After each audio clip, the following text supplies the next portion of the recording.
Pleasant morning, everyone. Part 6. Fathers, the solution. Solution for what? So many things. Yeah? But before we can think about the solution, we must identify the problem.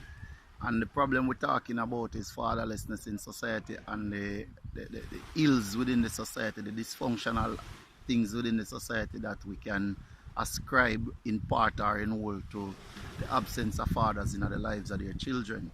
So when we think about this whole picture, yeah, we come to the realization that, or we come to the acceptance that there are a lot of men who became fathers who are just that, them plant a seed, but they have done nothing to nourish and grow that seed. And then there are the women who would have been the garden within which that seed was planted, and they themselves just create a toxic environment for that seed to be nourished and catered for by the father. And we want to really create a different structure. We want to have an environment within which the children can grow up and see them fathers, and the fathers are there to help out and to be a part of the life and to be a part of the overall development of the child. So we're starting by saying to the fathers, first things first. The moment you start with this sex thing, recognize the fact that you are a potential father. Now ask yourself the question, what kind of father do I want to be? Yeah, the answer that you come up with will determine your course of action thereafter. But if your answers does not suggest that you want to be a father to the child, you don't want to be there to help with the development and growth of the child, then I would say abstain, or at the very least take all the necessary protective measures to ensure that you don't become a father. In the same token, we're saying to the woman, yeah, when you are getting into sex and sexual activities, the man that you are going to be having sex with, ask yourself the question, is this man a potential father for my child? Does he possess the attributes that I want to have in a father for my child?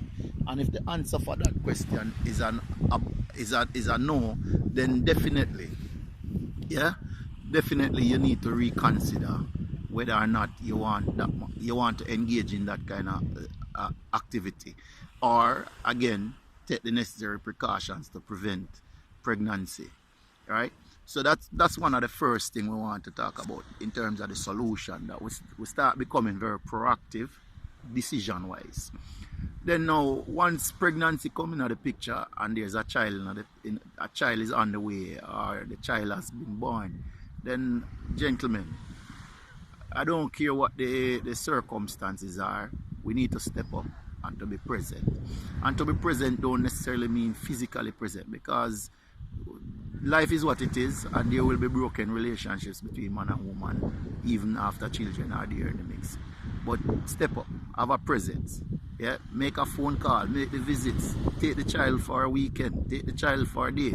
Yeah, one of the things that I enjoyed doing as a father from my first child right through to the last one is taking them to the clinic for their immunization. Being there to register them for school. Yeah, taking them to school for the first day of the term.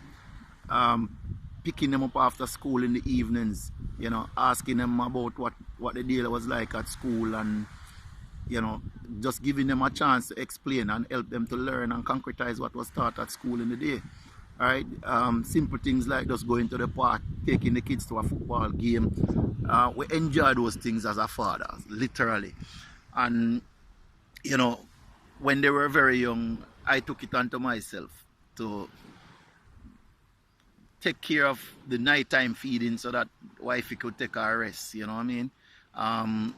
It's almost like I had a connection in my head. As them squeal, I jump up.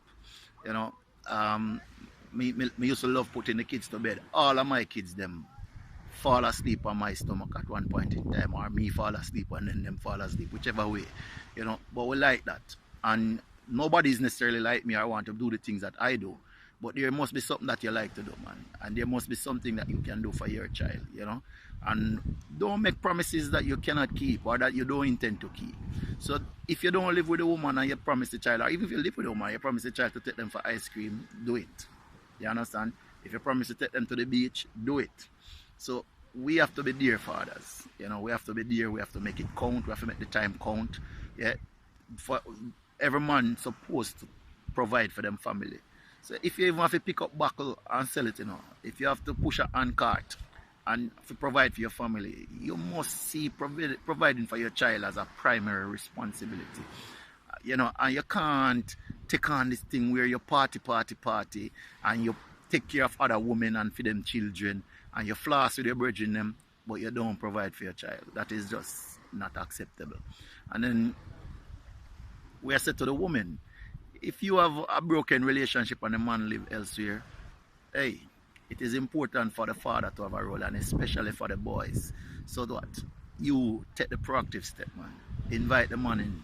You know, invite him to take the youth for a date, take him for a weekend. And if the home environment of the man is such where you're not comfortable, which I understand that is sometimes the case, and we're not talking about the situation where you don't want another woman to have anything to do with your child. That is immature. So set up something with the man where he can take the youth for a couple of hours each day. He can come pick him up and drop him off at school. He can take him from school and drop him off to you, so that at least there is that connectivity, you know. Help make him take the youth to the barber, you know, simple little things. And we're not saying that when we say make him do it, it's not like we are saying you must be the one who lead in the process, you know. But we are saying create the environment, because we want the man to take the responsibility. Understand? So fathers, the thing get bigger. You understand? We have a situation in our country, Jamaica, where over 90% of the kids who go before the court, and when we say kids, we're talking about up to about 24 years old, over 90% of them are from homes where there are no fathers. So just imagine if you being there can create that discipline, that purpose in the life of the child, that cause them to view life differently, that cause them to think about the consequences of their actions. And your example is such that they recognize a sense of responsibility. Yeah, how much different it can be. All right. We think about the fact that there are a lot of men who abuse women, and that is because they would have seen their mothers being abused and their sisters being abused. Set an example, be different. Make sure that you are not abusing the woman in your life. Yeah? Neither physically nor emotionally or psychologically. You are taking care, you are protecting, you are loving. And when there are issues, deal with it maturely, so that the thing don't spill over. Then we have a situation in the society also where there are a lot of women who talking about they are a career woman and they don't need a man, they just need a picking. Hey, ladies, that is garbage. That's bullshit. Yeah. Father God didn't create the earth for women to bear children by themselves or men to bear children by themselves. It's supposed to be a partnership, and you must respect that partnership. Right, so once you bring forth a child on this earth, recognize the role of the man and allow that to happen. Don't be selfish and then isolate yourself and the child from the man. Yeah, the solutions are within us, and everything in life I have come to realize is really a decision. So if we want the solution, we will find a way. Give thanks, blessed love, have a peaceful one, everybody. See you tomorrow.